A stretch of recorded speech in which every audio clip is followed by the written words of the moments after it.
Hello everyone. आज हम सीखने वाले हैं कि सिंपल इंटरेस्ट क्या होता है और सिंपल इंटरेस्ट की हेल्प से हम अमाउंट कैसे निकालेंगे। तो आइए चलिए शुरू करते हैं।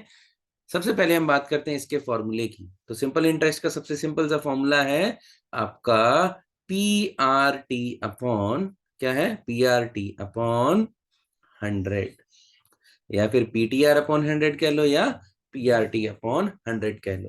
तो जहां पर हम पी की बात करते हैं, ऐसा ही तो हमारा क्या हो गया, सिंपल इंटरेस्ट। Simple interest. और वहीं अगर हम पी की बात करते हैं तो पी हमारा हो गया प्रिंसिपल। ठीक है। ये बेसिकली अगर हम बात करें प्रिंसिपल, ये एक अमाउंट होती है जो आप किसी को उधार देते हैं। बेसिकली अगर हम समझें तो किसी को जब आप उधार कुछ अमाउंट देते हैं तो वो अमाउंट होगी आपकी प्रिंसिपल। उसके बाद अगर हम बात करें टी की, तो टी हम ये हमारा होता है time period.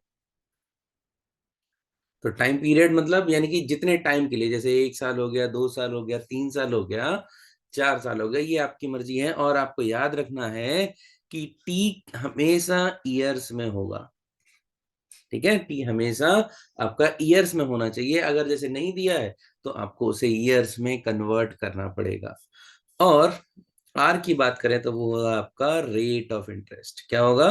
Rate of interest. Rate of interest की बात कर रहे हैं तो बेसिकली ये परसेंटेज में दिया जाता है। 10% हो गया, 5% हो गया। और जनरली आप देखेंगे इसमें पर एनम भी लिखा होता है। क्या लिखा होगा? Per annum. तो इसका बेसिकली ये मतलब होता है कि कितना परसेंट आपको पर साल, आपको जो भी प्रिंसिपल अमाउंट आपने ली हुई है या दी हुई है, उस पर कितना परसेंट आपको ब्याज या सिंपल इंटरेस्ट आपको मिलेगा। बट वो ईयरली होगा। पर एनम का मतलब होता है ईयरली। और इसी वजह से जो जो टाइम पीरियड होता है हमारा, ईयर्स में कन्वर्ट होना चाहिए। ठीक है। तो चलिए अब हम कुछ क्वेश्चन सॉल्व कर लेते हैं इस फॉर्मूले की हेल्प से। ओके। तो क्वेश्चन सबसे पहला अगर हम देखें तो यहाँ प्रिंसिपल अमाउंट हमें दे रखी है। प्रिंसिपल अमाउंट कितनी दी हुई है? 5000 रुपीज। टाइम दिया हुआ है 2 years. And rate of interest आपको दिया हुआ है 10%। आपको क्या क्या चीजें निकालनी है? अमाउंट निकालना है और सिंपल इंटरेस्ट निकालना है। तो सिंपल है। जब हम सबसे पहले सिंपल इंटरेस्ट का फॉर्मूला लिखो, तो simple interest is equal to क्या हो जाएगा? Principal, rate of interest and time divided by 100। Principal देख लो कितना है। प्रिंसिपल आपका 5000। ठीक है। टाइम की बात करते हैं तो टाइम आपका 2 साल हो गया, 2 ईयर्स है। एंड यहाँ पर रेट ऑफ इंटरेस्ट कितना है? 10 डिवाइडेड बाई 100। दो जीरो से आप ये दो जीरो काट सकते हैं। बचा कितना? 5 2 10, है ना। यानी कि बेसिकली ये कितना हो गया? 1000 रुपीज। यानी कि 2 ईयर्स में आपका सिंपल इंटरेस्ट आपका 1000 रुपीज हो गया। बट अगर आप देखें, क्वेश्चन में अमाउंट भी पूछा है। ठीक है। तो क्या करना है? कुछ नहीं करना है, सिर्फ आपको ये याद रखना है अमाउंट क्या होगा। अमाउंट आपका, जब आप आपके प्रिंसिपल में सिंपल इंटरेस्ट को ऐड कर देंगे, जो टोटल रुपए आएंगे वो आपका अमाउंट हो जाएगा। ठीक है। तो जैसे प्रिंसिपल हमारा कितना था?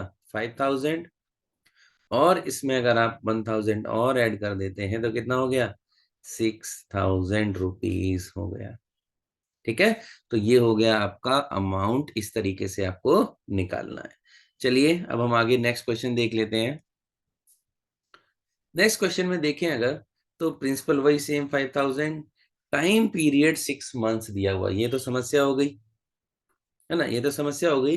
क्यों समस्या क्यों है? क्योंकि मैंने आपको बताया था कि जो सिंपल इंटरेस्ट का फॉर्मूला है उसमें आपका प्रिंसिपल होना चाहिए, रेट ऑफ इंटरेस्ट होना चाहिए पर एनम में, और टाइम आपका ईयर्स में होना चाहिए। पर यहाँ तो मंथ्स में दिया है। तो कोई बात नहीं, हमारे पास हर चीज का सोल्यूशन है। और वो कैसे है देखो, ये मंथ्स में ही तो है। सो अगर हम बात करें एक मंथ में, एक ईयर में, सॉरी कितने, 1 ईयर में कितने मंथ्स होते हैं? 12 मंथ्स। ठीक है। तो 6 मंथ्स में कितने होंगे देख लेते हैं कितने होंगे। तो 1 मंथ इज इक्वल टू कितना होगा आपका? 1 डिवाइडेड बाई 12 ईयर्स। ठीक है। बस कुछ नहीं किया, 12 नीचे ले आए तो 6 मंथ्स कितना होगा? 6/12, सो बेसिकली 1/2 ईयर। ठीक है, तो 6 मंथ्स कितना हो गया, यानी कि टाइम पीरियड आपका कितना हो गया, 1/2 ईयर्स। ठीक है, ये चीज आपको याद रखनी है। चलिए, तो प्रिंसिपल कितना हो गया आपका, 5,000 रखो, time rate of interest 10, and time period 1/2, divide by 100 तो है ही, सॉल्व करो, एंड करेंगे तो ये 25, सो 250 रुपये आ गया। कितना आ गया, 250 रुपये आ गया। ये निकला है आपका सिंपल इंटरेस्ट। आपको चाहिए था अमाउंट, अमाउंट कुछ नहीं, जब आप प्रिंसिपल में सिंपल इंटरेस्ट को जोड़ देंगे तो जो भी टोटल मनी आती है वही आपका जो है क्या कहते हैं अमाउंट होगा। तो 5,000 प्लस 250 कितना हो जाएगा, 5250। ये आंसर आ गया। ठीक है, तो चलो आगे और बढ़ लेते हैं। अब हम बात कर लेते हैं थर्ड क्वेश्चन की, जो कि हमारा लास्ट क्वेश्चन है। प्रिंसिपल आपको वही दिया है अगेन 5,000, टाइम पीरियड आपको दिया हुआ है 182.5 डेज, एंड अरे यहाँ तो डेज में दे दिया, ये भी एक समस्या आ गई। पिछला मंथ्स में था, अब ये डेज में है। कोई बात नहीं, हम कन्वर्ट कर लेंगे इसको ईयर्स में। चलिए, और आर की अगर हम बात करें तो कितना है, 9% पर एनम है। कितना है ये, 9% पर एनम। अब आपको क्या निकालना है, अमाउंट और सिंपल इंटरेस्ट निकालना है। तो चलिए निकाल लेते हैं। Simple interest is equal to P R into T divided by 100। ठीक है, तो टाइम पीरियड को पहले कन्वर्ट कर लेते हैं। 182 डेज 0.5 डेज दिया हुआ है। अगर आपको याद हो तो 1 ईयर में 365 हम लेते हैं, चलते हैं, कितने लेते हैं, 365 डेज लेकर चलते हैं। ठीक है, तो ये 182 डेज है, तो बेसिकली ये इसका हाफ है। तो हमारा कितना हो गया, आधा ईयर हो गया। कितना हो गया, हाफ ईयर, 182.5।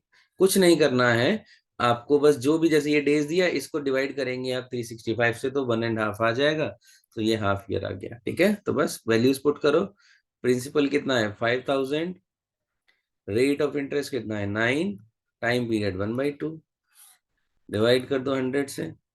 ये फिर से कट गया, और ये हो गया 2 से कटा, 25 सॉरी। तो 25 × 9 करेंगे तो 25 निम्मा 225, कितना हो जाएगा, 25 निम्मा आपका 225 आ गया। एंड यही आपका सिंपल इंटरेस्ट है। आपको निकालना क्या था, अमाउंट निकालना है, तो वही principal plus simple interest is equal to आपका अमाउंट, तो 5,000 प्लस 225, ये आपका आंसर आ जाएगा, दैट इज 5225 रुपीज।